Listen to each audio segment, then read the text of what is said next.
नमस्कार, मैं Sachin Kumar. Bihar news express पर आप सभी दर्शकों का स्वागत है। आइए देखते हैं क्या है बिहार न्यूज़ एक्सप्रेस की खास खबर। माले प्रत्याशी अमरनाथ यादव ने दरौली प्रखंड के कई गांव में जनसंपर्क किया। अमरनाथ यादव ने कहा कि ओम प्रकाश यादव का टिकट कटने से जिले के सभी यादवों का झुकाव उनके तरफ हो गया है। इस बार उनकी जीत तय है।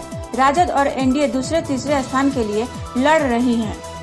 माले जिंदाबाद जिंदाबाद जिंदाबाद का सांसद कैसा हो, का सांसद कैसा हो, मोदी नीतीश धोखा है, मोदी नीतीश धोखा है, बटन दबाओ 3 तारा। जो भी लोग चुनाव मैदान में आए हैं, आपके सवाल से पहले क्षेत्र संख्या 18 सिवान के जनता से, सिवान के जनता के हम पहले हार्दिक क्रांतिकारी लाल सलाम करते हैं और साथ ही साथ आपको भी हम धन्यवाद करते हैं। कभी भी कम्युनिस्ट पार्टी वह हार नहीं मानती, उसका 10 गो वोट बढ़ता है तो वो अपने जीत को लोग समझते हैं। अब चुनाव एक ऐसा चीज़ है कि जहाँ जो भी लोग चुनाव लड़ते हैं जिनके पास 10 वोट है, इनके पास 10,000 वोट है, वो भी कहते हैं कि हम चुनाव जीत रहे हैं, जनता हमारे साथ है। हमारे पास तो एक पूंजी के बतौर आज भी और तमाम गठबंधन के बाद भी पिछले ज़माने में और आज भी हमारे पास एक पूंजी है और जिस पूंजी पर खड़ा होकर हम लोग लोकसभा चुनाव हम लोग लड़ते हैं। जिस तरह की परिस्थिति है सीमान के, जो जनता की आवाज़ है कि हमने भाजपा को देखा है, कांग्रेस पार्टी को लंबा समय तक हम लोगों ने देखा है और इस सब चीज़ से आरजेडी को लोगों ने देखा है और तमाम तरह के जनता के सामने जो झूठ बात है वह एकदम शीशा में दिखाई दे रहा है कि सिवान के चीनी मिल भी, सिवान के सूता मिल, सिवान के अपराध में सबसे ज़्यादा 1 नंबर के लड़ने वाली भाकपा माले पार्टी है। और इस लड़ाई से लोगों ने हम लोगों को विश्वास दिला रहे हैं कि अब की हम लोग वोट भाकपा माले के देंगे, शहीद चंद्रशेखर के पार्टी को हम लोग दिल्ली में पहुंचाएंगे और हम लोग को पूरा विश्वास है कि हम लोग चुनाव जीतेंगे। जो जनता का जो वातावरण, जो जनता का सपोर्ट है। देश में एक माहौल बन रहा है। एक तरफ नरेंद्र मोदी प्रधानमंत्री हैं, जो कैंडिडेट भी हैं और प्रधानमंत्री के, और दूसरी तरफ यूपीए की तरफ से राहुल गांधी हैं। इसमें भाकपा माले जो है न यूपीए में है और न एनडीए में है। ऐसे में अगर चुनाव में जनता जाएगी, वोट करेगी, तो वो किस आधार पर आपको वोट करेगी, क्यों जिताएगी? हम लोग सबसे पहले पूरे देश में अघोषित रूप से हम लोग इमरजेंसी समझते हैं और जहां हम चुनाव नहीं लड़ रहे हैं, जो भी लोग सांप्रदायिकता पार्टी के खिलाफ, भाजपा के खिलाफ, जो लोग भाजपा के हराएंगे हम उनको मदद करेंगे। हम जहां नहीं हैं, हम जहां चुनाव लड़ रहे हैं, हम स्वयं अपने जीतने के पूरे कोशिश करेंगे, जनता से अपील करेंगे। और नरेंद्र मोदी की सरकार से यह बात साबित हो गया कि जो हिंदुस्तान के जनता के सामने अपने वादा किया था कि हम 15 लाख रुपया देंगे, अच्छा दिन भारत को हम ले आएंगे, 2 करोड़ नौजवानों को रोजगार देंगे, यह सब मोर्चा पर सरकार फेल है। इसलिए हमारा पहला लक्ष्य होगा कि सांप्रदायिक पार्टी को हम हरा दें, हिंदू मुसलमान दंगा करवाने पार्टी का हार हो जाए पूरे देश में। जहाँ हमें वो मुकाबला करेंगे और जहाँ हम नहीं हैं, हम भाजपा के जो भी लोग हराएंगे हम उनका मदद करेंगे। एक कॉन्सेप्ट है, आम आदमी के दिमाग में ये बात रहती है, भाकपा माले जो है दलित, पिछड़ों, किसानों, मजदूरों की पार्टी है, इनका फॉरवर्ड के खिलाफ विशेष अभियान होता है।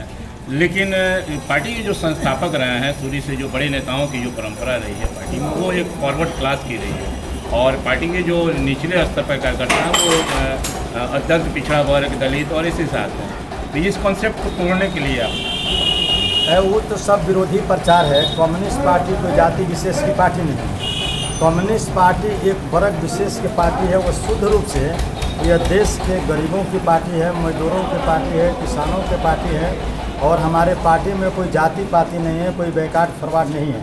अब उनके मैनिया है और मैनिया को बहते रहते हैं कि भाकपा माले फॉरवर्ड के विरोधी। हम फॉरवर्ड के विरोधी नहीं हैं, हम उनके कुकर्म के विरोधी हैं, हम उनके गलत नीति के विरोध करते हैं, हम उनका दबंगई के विरोध करते हैं। बाकी पूरे हिंदुस्तान में कम्युनिस्ट पार्टी का नारा है दुनिया के मजदूर एक हो, और इसीलिए हम जाति पाति भी नहीं करते हैं, हम बैकवर्ड फॉरवर्ड भी नहीं करते हैं। जो लोग लड़ रहे हैं वही हिंदू मुसलमान करते हैं। हम तक केवल जहाँ भी जा रहे हैं हम अपील कर रहे हैं कि पूरा गरीब कि देश के किसान हमारे साथ हैं। और दरौली में आपने देखा होगा बैकवर्ड के बतौर माननीय मुख्यमंत्री लालू जी यहाँ के उप कृषि मंत्री को हमेशा वो लड़ाते थे और पूरे दरौली के गरीब यहाँ के मजदूर हमारे पार्टी में शामिल थे और 3 बार हम लोगों ने मंत्री को हराया। लालू यादव के हेलीकॉप्टर को हम लोग पटना भिजवा दिया। कोई टसमस दरौली में उनका जाति पात नहीं चला, कोई जादू वाला मंत्र नहीं चला और ये संगठन लगातार कायम है और आगे भी कायम रहेगा। कहना है तिरकोनी हम लोग तो नहीं मानते हैं। हम लोग तो ये समझते हैं कि जिस तरह के हम लोग के पास सपोर्ट है, जिस तरह के ओम प्रकाश जी के टिकट कटने के बाद जो जादव बिरादरी के लोगों का जो हमारे पार्टी के प्रति झुकाव है वो खुल के बोल रहे हैं कि हम लोग वोट माले के देंगे। हम लोगों ने सब लोगों को देखा है, किसी भी मुसीबत के घड़ी में, संकट के घड़ी में ये नेता मिलते नहीं हैं, लेकिन माले एक ऐसी पार्टी है जो कोई भी मुसीबत आ जाए जिला में, जिला से बाहर हम लोग के पास सूचना मिले तो हम लोग वहाँ शामिल रहते हैं। एक्सीडेंट का मामला हो, नरसंहार का मामला हो, अपहरण का मामला हो, बलात्कार का मामला हो, जहाँ जिस तरह का उचित है हम लोग पहलकदमी लेते हैं, रोड जाम करते हैं, थाना के घेराव करते हैं, राशन पर ही ब्लॉक को हम लोग घेरते हैं, एमओ के भी हम लोग घेराव करते हैं। इसलिए जनता का स्नेह, जनता के प्यार हमारे साथ है। हम कोई इधर से अगर मगर या कोई प्रलोभन नहीं, हम उनको कह रहे हैं कि हमारे आंदोलनों से गरीबों के बहुत राहत है, उनका मान सम्मान बढ़ा है। पूरे मैरवा में, दरौली में, रघुनाथपुर में लगभग 1000 एकड़ ज़मीन, सीलिंग के ज़मीन, भूदान के ज़मीन, ये सभी ज़मीन पर, गमजुरवा ज़मीन पर हजारों गरीब लोगों की मड़ी है, बसे हुए हैं और वो हमारी पार्टी को बहुत पसंद करते हैं, तहे दिल से करते हैं। ना हम किसी को शराब देते हैं, ना हम कहीं मुर्गा पहुंचाते हैं। हम अपने पार्टी को सिद्धांत रखते हैं कि पूरे गरीब और मध्यम किसान किसी भी जाति के वह हमारे पार्टी को वोट दें और हम निश्चित उनका काम करें। सबका सहयोग मिल रहा है, खासतौर पर यादव और कुछ ज़्यादा सहयोग मिल रहा है। जादव को भी मिल रहा है, मुसलमान के भी मिल रहा है, अपर कास्ट के भी जो गरीब हैं उनका भी हमारे समर्थन है। हमारे पार्टी में कई वह नेता भी हैं, ऊपर में भी हैं और नीचे में भी हैं। हमारे बिहार के सेक्रेटरी भुइहार जाति से। अब आरजेडी के लोग ये तर्क देते हैं कि दलित के इसमें नेता नहीं है। हमारे पार्टी कोई जाति के पार्टी नहीं, हम लोग सिद्धांत में विश्वास करते हैं, समाजवाद पर विश्वास करते हैं और उसी हिसाब से एनडीए से लड़ाई रहेगी या आरजेडी से रहेगी? हम लोग तो किसी से लड़ाई महसूस नहीं करते हैं। अभी जो वातावरण है, अब वो दोनों लोग आपस में लड़ रहे हैं कि कौन सेकेंड करेगा। अब उनके बारे में हम इस बार जीत के प्रति कितना स्वस्थ है? हम लोग पूरे, हमारे साथी, हमारे संगठन, हमारे कार्यकर्ता, हमारे जनता में जो उत्साह है कि अब भी हम लोग लाल किला पर लाल निशान फहराएंगे और निश्चित हमारी पार्टी की जीत होगी, ये हम लोग भरोसा करते हैं। बिहार न्यूज एक्सप्रेस देखने के लिए आप सभी को धन्यवाद। सिवान की सभी छोटी बड़ी खबरों के अपडेट के लिए आप हमारे चैनल को लाइक करें, सब्सक्राइब करें और बेल आइकन को जरूर प्रेस करें।